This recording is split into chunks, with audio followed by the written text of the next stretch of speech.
কাগজে কলমে parking zone, সেই অনুযায়ী থাকার কথা যানবাহন, অথচ দোকানে দোকানে দেদারসে চলছে বেচাকেনা। উচ্চ আদালতের নিষেধাজ্ঞা থাকলেও তা মানছে না কেউ।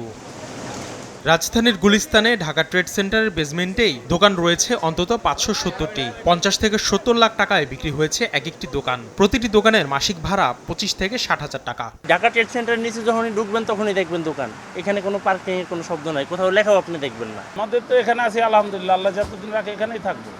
যেটা বলছে ওইটা সঠিক না, ওইটা সিটি কর্পোরেশন থেকে অস্থায়ী বরাদ্দ করতে হবে আমাদের। দখলদারিতে পিছিয়ে নেই গুলিস্তানের অন্যান্য বিপণী বিতানও। সিটি কর্পোরেশনের নকশায় ফুলবাড়িয়া সুপারমার্কেট 1 এবং রাজুকের নকশায় এনএক্সকো টাওয়ারের বেসমেন্টে গাড়ি পার্কিং হওয়ার কথা থাকলেও একইভাবে চলছে দোকান বাণিজ্য।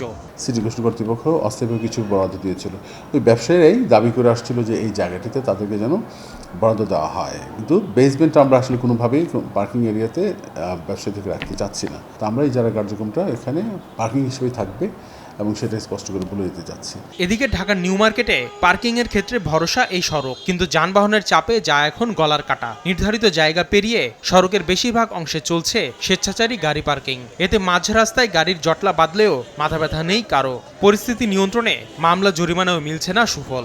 আমরা চেষ্টা করি তাদেরকে মামলার মাধ্যমে নিবৃত্ত করার জন্য, কিন্তু এর মাধ্যমেও অনেক সময় আসলে তাদেরকে নিয়ন্ত্রণ করা সম্ভব হয় না।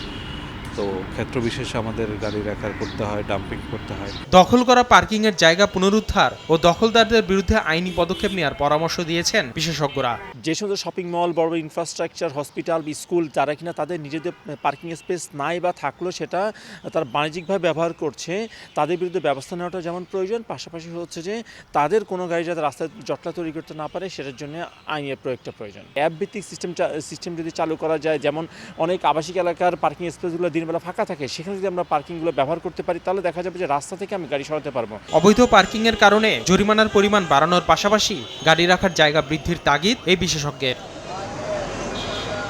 আসিফ মোহাম্মদ সিয়াম, সময় সংবাদ, ঢাকা।